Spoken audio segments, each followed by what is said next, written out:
Coucou tout le monde!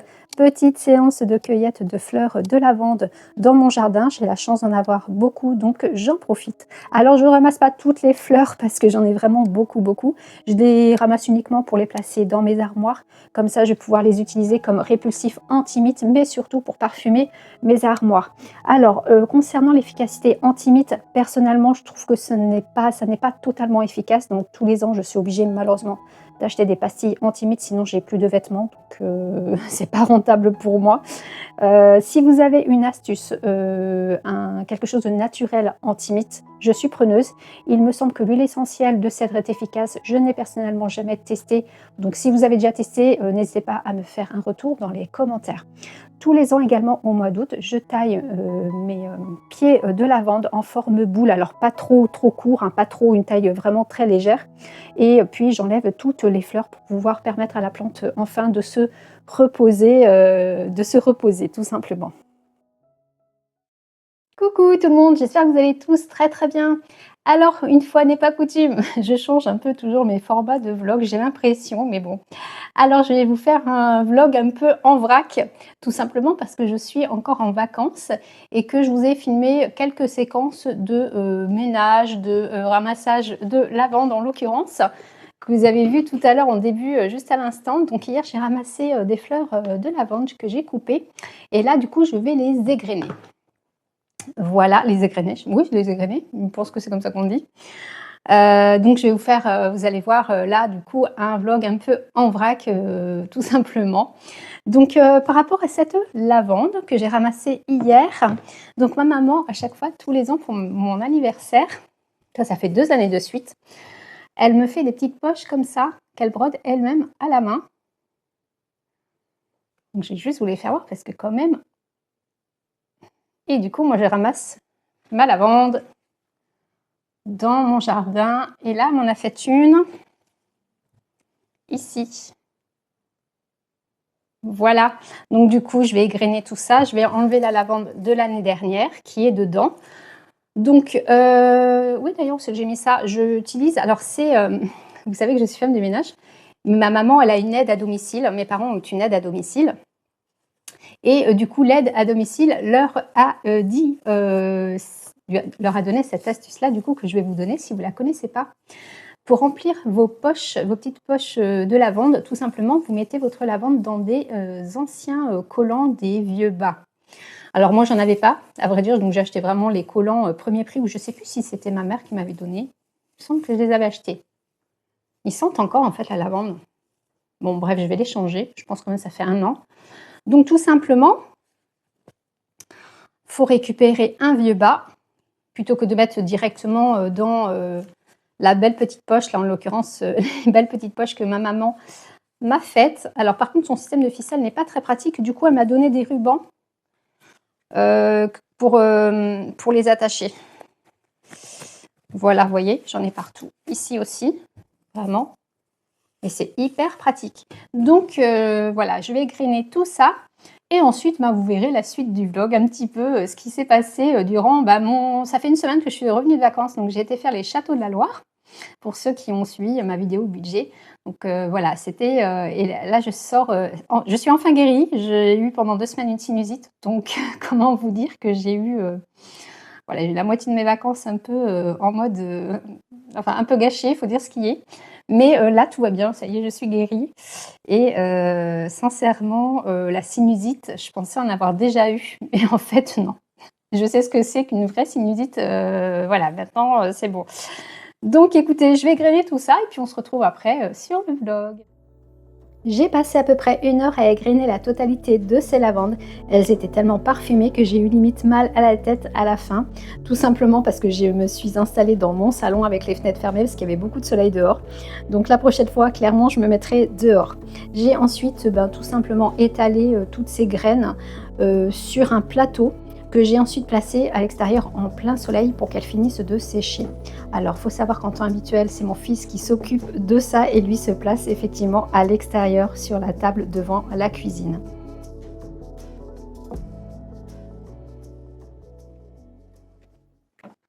Avant de commencer le nettoyage de ma cuisine, je voulais juste vous partager une trouvaille.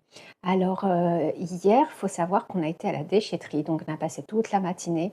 On a fait un grand tri, dans la pièce que je ne vous ai pas montrée parce que je vous avais dit qu'on stockait tous les outils, vraiment tous les outils, toutes les chutes de bois, toutes les choses, pourtant on fait souvent le tri, on fait tous les ans le tri, mais là, on a vraiment fait un tri drastique. En l'occurrence, on gardait, comme on fait tout nous-mêmes en fait, on avait gardé des chutes de plans de travail en chêne, des morceaux de bois de chêne, enfin plein de chutes de bois. On s'était dit: «Bah, on va les garder, on ne sait jamais, au cas où», le fameux au cas où. Et là en fait, en revenant des vacances, j'ai dit: «Non mais on va faire le tri». Du coup, hier matin, on a fait, 3 allers-retours à la déchetterie. Donc voilà, on a d'ailleurs, on s'est rendu compte, à quel point mine de rien, même en faisant attention, qu'on arrivait quand même à consommer. Bon, nous, il faut quand même savoir qu'on fait les travaux nous-mêmes, donc forcément, il y a des chutes, ça c'est inévitable. Bon, voilà, en l'occurrence, c'était vraiment beaucoup, beaucoup de chutes, de plaintes, voilà, parce que nous, on a posé nos plaintes, enfin vraiment plein de choses comme ça. Bon bref, tout ça pour dire, ça c'est moi, tout ça pour dire que du coup, hier, on a été à la déchetterie. Et je vous avais déjà dit à plusieurs reprises que, il y a une box, un container où, on peut poser, des choses qui sont encore en très bon état et qui sont utilisables. Donc moi j'ai déposé pas mal de choses, enfin pas mal de choses, j'ai déposé au moins 4 ou 5 choses qui c'était pas mal à vrai dire, j'ai même déposé un thermomètre, quasiment tout neuf. Vous savez les thermomètres qu'on met dans l'oreille? Alors personnellement, moi je trouve pas que c'est ultra efficace, c'est pas ultra précis, donc comme mon fils, je vous avais dit que mon fils est souvent malade, enfin c'est pas qu'il est souvent malade, quand il est malade ça vire vite au vinaigre, hein. Donc j'ai vraiment besoin d'avoir la température exacte parce que quand il fait, du 39, moi, pas savoir si c'est 39,5 ou 38,5 ça m'intéresse pas. Enfin, non, c'est pas ça. C'est que quand on prend, ces thermomètres-là, comme les frontaux, le pire c'est les thermomètres frontaux. Bref, l'auriculaire, il est vraiment pas précis. Donc moi j'ai vraiment enfin voilà, à 0,5 degrés près, pour moi c'est pas de la température, c'est pas avoir la température précise. Donc bref, tout ça pour dire, donc j'ai vraiment déposé des choses toutes neuves et on a été à 2 déchetteries parce que la deuxième, on avait besoin de déposer des gravats et notre déchetterie à nous, de notre commune, ne prenait pas les gravats. Donc nous, on fait partie d'une communauté de communes, donc du coup, on a été dans une autre commune qui est quand même, enfin voilà, qui fait partie de au niveau des ordures ménagères de notre, commune. Enfin, je ne sais pas si vous comprenez. Ça y est, je suis partie loin là. Et du coup, dans l'une des box et cette fameuse, ce dernier vraiment, cette dernière déchetterie, on a été vraiment juste déposer nos gravats, des chutes de carrelage aussi. Il faut savoir que les chutes de enfin pas les carrelages, il nous restait quelques carreaux de carrelage. C'est pareil pour le recyclage, ça c'est très, très compliqué. Du coup, bref, on a réussi à tout déposer, voilà, et pour que ce soit recyclé. Je ne sais même pas si c'est recyclé le carrelage d'ailleurs. Bon bref, c'était dans la benne à gravats et du coup, j'ai trouvé tout ça pour dire ça, c'est un truc de fou, hein. Et tout ça, voilà, j'ai trouvé ça, mais vous vous rendez compte? C'était, dans la box. En fait, je l'ai vu de loin. On est arrivés en voiture et je sais pas, je regardais le container et de loin, je vois ça, j'ai fait: «Non, il est pas en bon état quand même et tout». Donc je vais voir et déjà, je dis à mon mari parce que mon mari, il aime pas récupérer les trucs, des gens, je sais pas pourquoi. Après bon, voilà, c'est comme ça. Mais du coup, moi, je l'ai récupéré quand même. Et du coup, bah, écoutez, il est tout neuf. Enfin, il est tout neuf, il est nickel, je l'ai nettoyé et tout, j'ai mis du vinaigre blanc, franchement, il est nickel. Je vous montre de près. Vous voyez? Et il y a marqué Italie en dessous. Je sais pas si vous voyez, enfin, c'est inversé. Donc en plus, je sais pas si c'est fabriqué en Italie, il est marqué Italie dessus. Donc en tout cas, le joint, il est nickel. Trop, trop beau. Et comme vous voyez, là, ici, j'ai plein de pots. Donc aujourd'hui, je vais faire mon ménage. Et je vais pouvoir mettre ce pot, essayer d'intégrer là-haut, je ne sais pas comment. J'ai envie de réaménager ce coin-là, mais je crois que c'est assez compliqué parce que, bon, je vais voir ce que je peux faire. Mais en tout cas, ce pot va atterrir dans ma cuisine, je ne sais pas où, mais je vais voir ça de suite. Dans un premier temps, je retire tous mes pots des étagères. Ensuite, j'utilise un plumeau pour retirer la poussière de mes étagères. Et ensuite, j'utilise une lingette humide imbibée de vinaigre blanc pour désinfecter. Je prends ensuite encore une lingette humide avec toujours du vinaigre blanc pour nettoyer mes pots, donc retirer la poussière et les désinfecter un peu, sachant qu'ils sont quand même toujours propres entre chaque utilisation, c'est-à-dire entre chaque dès que mes pots sont vides en fait, je les nettoie toujours, je ne remplis pas un pot qui n'a pas été lavé auparavant, tout simplement. Donc je nettoie vraiment tout, même les petits cadres, tout y passe. Mon fameux pot de la déchetterie que j'ai nettoyé vraiment énormément. Voilà, il a eu du produit vaisselle, il a eu du vinaigre blanc. Sincèrement, il est nickel. Il faut savoir que de base, il était quand même, voilà, il était quand même propre. Il faut dire ce qui est. Mais bon, je ne sais pas à qui il appartenait. Bon, je remercie ceci dit cette personne-là grandement. Donc, je décide de mettre dedans des fruits à coque, donc des amandes, des noix, des noisettes et des noix de cajou. Donc, j'avais un bon stock. J'avais acheté pas mal de fruits secs il y a plusieurs semaines, il y a plusieurs mois, donc j'ai pu ainsi le remplir.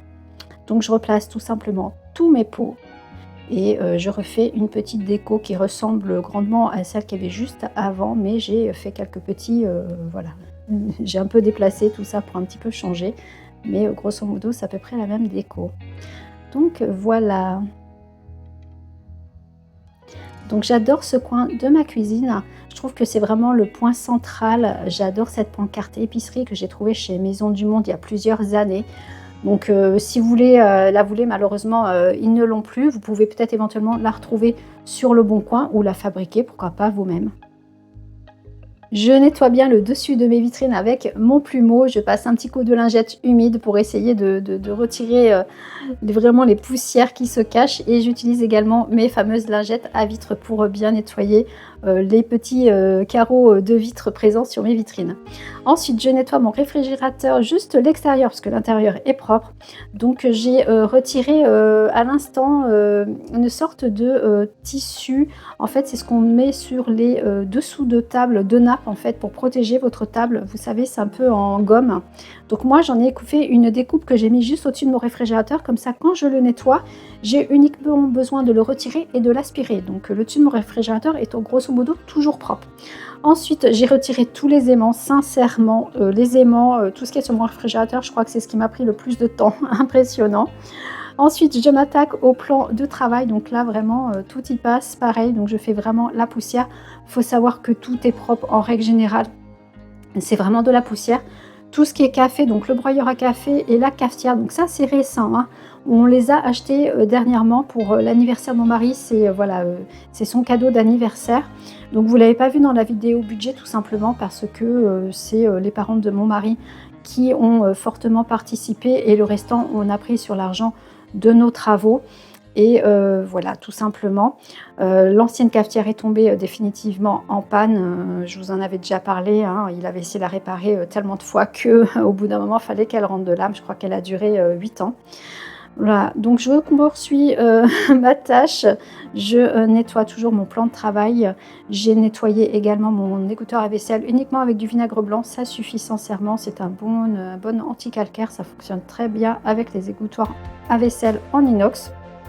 Avec le plastique, je pense que ça peut être plus compliqué parce que sincèrement, le calcaire attaque bien le plastique. Ensuite, j'utilise de la pierre d'argile ou de la pierre d'argent, donc il y a les deux noms pour ça, pour nettoyer mon évier. Alors je crois que c'est de la céramique, je ne saurais pas trop vous dire, je ne sais pas comment ça s'appelle. Donc je l'avais acheté chez Ikea, on m'avait demandé une fois, mais je l'avais acheté il y a 7 ou 8 ans, donc je crois que la référence n'existe plus. Donc vous voyez comment il brille bien juste après. J'utilise du coup du Sanitol pour désinfecter, voilà, désinfecter le reste. Tout ce qui est en contact avec l'alimentaire, donc le plan de travail, j'utilise du vinaigre blanc. Le plan de travail, pardon, mes planches à découper, j'utilise du vinaigre blanc. Le reste, j'utilise du Sanitol. J'ai appris dernièrement que le vinaigre blanc n'est pas si désinfectant que ça. Petite pause avant de faire ma hotte et ce petit coin-là, sachant que le four, je ne vais pas le faire parce qu'il est propre. J'utilise la pyrolyse, pas tout le temps, puis je passe toujours un coup après. Je ne suis pas forcément de la cuisine non plus qui éclabousse tout dans le four. Le micro-ondes, pareil, l'intérieur, il est propre, on l'utilise très très peu, donc je vais juste donner un coup à l'extérieur.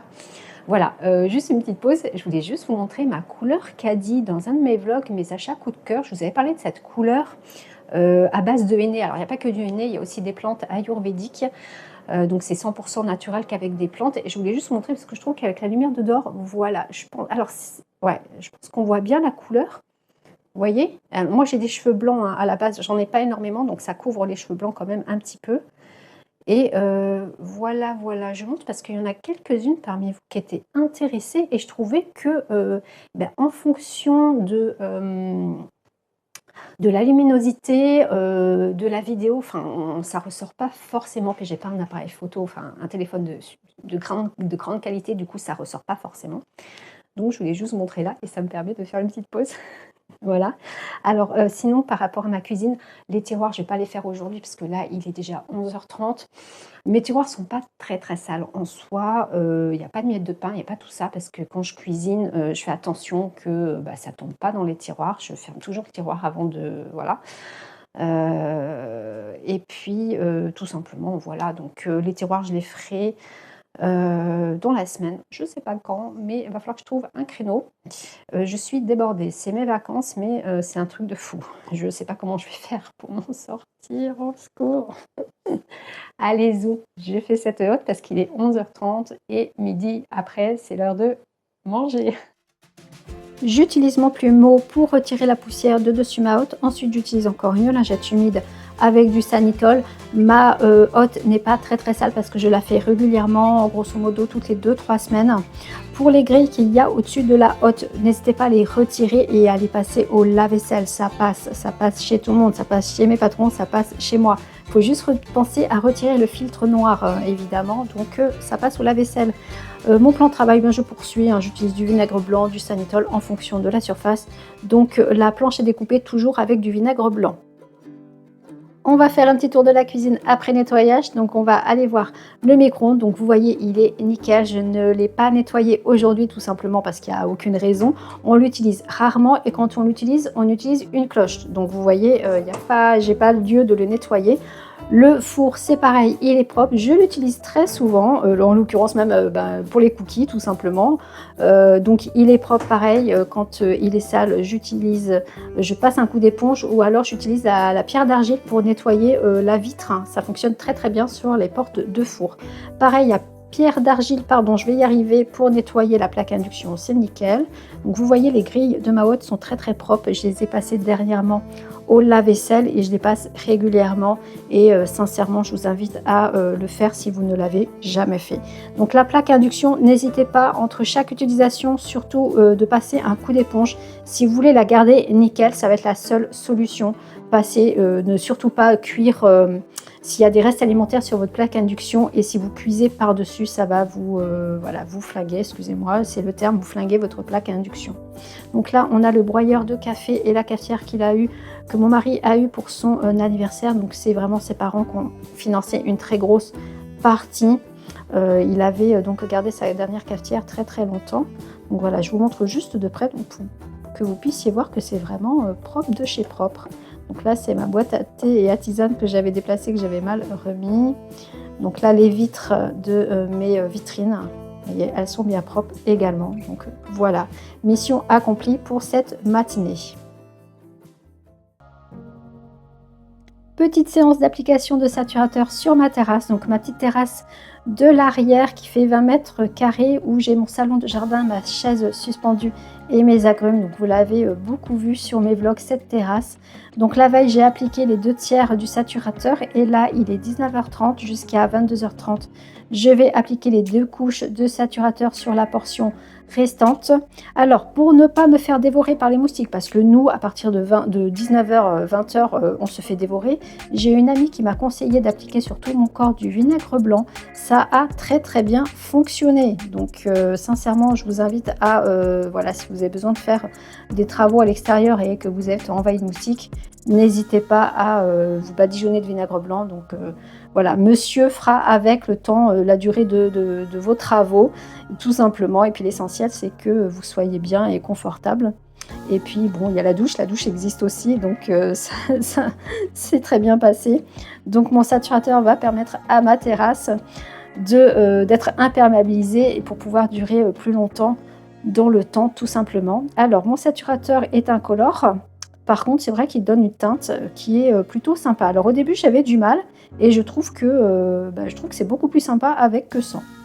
Mais j'ai eu du mal au début. Je vous avoue que ça m'a fait bizarre. Donc là, je vous ai filmé que la première couche, hein. Voilà, là, j'arrive sur la fin. Là, ça m'a pris 2 heures, sincèrement 2 heures. La deuxième couche a été beaucoup plus rapide, hein. Un petit tour rapide du potager quand même. Donc là, j'ai mes haricots, mes haricots verts qui commencent à sortir. Donc j'avais également des haricots coconins et des haricots beurre dans le fond là-bas. Donc là, j'ai vu que j'ai des haricots verts qui commencent à sortir. Les butternuts, j'ai les taupes qui se prennent, qui sont en train de me dévorer les racines des pieds de butternut. Donc j'espère que les butternuts vont réussir à arriver à maturation. Donc je vais les laisser jusqu'à fin septembre en place. Normalement c'est septembre-octobre la récolte. Jusqu'à ce que les feuilles commencent à vraiment à devenir brunes. Mais moi, elles deviennent brunes parce que elles se font dévorer. Donc voilà, je voulais juste vous montrer aussi ici. J'ai mes pieds j'ai acheté à Lidl, je vous en avais parlé dans mon retour de course. Les pieds de myrtillés que j'ai acheté chez Lidl à moins de... les deux pots, j'en ai eu pour moins de 8 €. Voilà, parce qu'il y avait une promo en prenant les deux. Donc on va planter ça dans la semaine. Voilà, ici j'ai mes patates douces qui se portent à merveille. Donc j'ai une abonnée parmi vous qui m'a proposé, qui m'a dit que ça partait tout seul en fait, c'est vraiment, et c'est vrai que j'avoue que ça prend super bien. Parce que dans mon dernier retour de course, je vous avais dit que j'avais acheté des patates douces à moins d'1 € là. Mais c'est vrai que j'en ai pas encore pour l'instant. Il faut que je regarde. Je suis en train de souffler parce que j'avais une mouche sur le doigt. Il faut que je regarde quand est-ce que ça se récolte les patates douces. Donc voilà, un peu embêtée par rapport à mes butternuts. Mais je pense que c'est un peu la saison aussi où les feuilles commencent à noircir. Dans le fond, j'ai plein de céleri. Donc c'était pour le lapin. Bon, le lapin ne fait plus partie de ce monde. Je vous l'avais dit sur une de mes dernières vidéos. Donc du coup, je vais voir ce que je vais faire avec tout ce céleri. Je vais le congeler, je pense, et je vais en donner. Enfin, le congeler, ça va être compliqué parce que j'ai un tout petit congélateur. Donc je me demande si on ne va pas acheter un congélateur pour l'année prochaine. Les courges musquées, pareil. Du coup, les racines se font manger par les taupes. Voilà. Là, j'ai un pied de maïs qui est tombé dans l'après-midi. J'ai eu du vent, beaucoup de vent. Donc là, je vais le tutorer. Donc vraiment, j'ai voilà, mes pieds de maïs qui sont bien montés, bien haut. Ici, j'ai des haricots verts ou beurre, je ne sais plus. Et là, j'ai plein de poivrons ici. Je pense que vous voyez vraiment. J'ai vraiment beaucoup de poivrons. Alors les poivrons cette année, sincèrement, c'est la première fois où j'avais fait une fois essayer des poivrons il y a très longtemps, ça n'a pas du tout pris. J'ai toutes les bestioles qui viennent sur moi là depuis tout à l'heure. Et sincèrement, j'ai du poivron à gogo. Là ici, j'ai des poivrons caviar. Je voulais juste vous montrer la branche. C'est super sympa. C'est des mini poivrons. Ça s'appelle des poivrons caviar. Et là, dans le fond, là, j'ai des blettes qui se font un peu dévorer par les limaces et les escargots.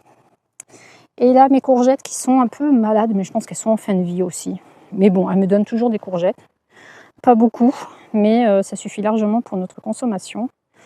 Et là-bas, dans le fond, j'ai le figuier qui a plein de figues qu'il faudra qu'on récolte. Je vais surveiller ça, mais je pense que d'ici 3-4 semaines, je pense d'ici à moi, elles devraient être suffisamment mûres pour qu'on puisse les récolter et faire des bonnes confitures de figues. J'espère que ce vlog vous a plu. Donc un vlog en vrac sur ma dernière semaine de vacances. On a enfin fini avec mon mari d'appliquer le saturateur sur toutes nos terrasses en bois. Donc derrière, on a 20 mètres carrés. Donc la petite portion que je vous ai filmée, c'était sur vraiment la dernière, la terrasse qui est juste là, ici, là, avec le siège suspendu qui est juste là normalement. Enfin, normalement qui est là. Et devant, on a à peu près 50 mètres carrés de terrasse. Donc enfin, on a fini ça. On est bien content. Comme ça, la terrasse est protégée. Elle est imperméabilisée avec le saturateur. Et puis le bois va du coup pouvoir être conservé plus longtemps que si on n'aurait pas du tout appliqué de saturateur. Voilà, écoutez, ça me semble pas mal. Alors, on m'a demandé à plusieurs reprises de faire une vidéo sur la manière dont on a on a fabriqué nos rectangles de potager. Donc, c'est prévu. Là, j'ai tellement de choses sur les rectangles, ça déborde de partout, mes butternuts, la pelouse, l'herbe qui n'est pas tondue parce qu'on ne peut pas tondre entre les allées parce que j'ai les pieds de butternut. Enfin voilà, c'est pas très joli à voir, à vous expliquer. Donc je vais vraiment attendre l'automne quand j'aurai en gros mes rectangles qui seront vides de butternut pour vous expliquer ça. Mon mari m'a tout noté sur un papier, donc il m'a vraiment donné les prix de chaque morceau de bois, des poutres en bois qu'on utilise. Voilà, alors c'est un prix de revient un peu plus élevé que si vous achetiez un rectangle ou un carré de potager dans le commerce. Mais sur la durée, ça va durer des années et des dizaines d'années.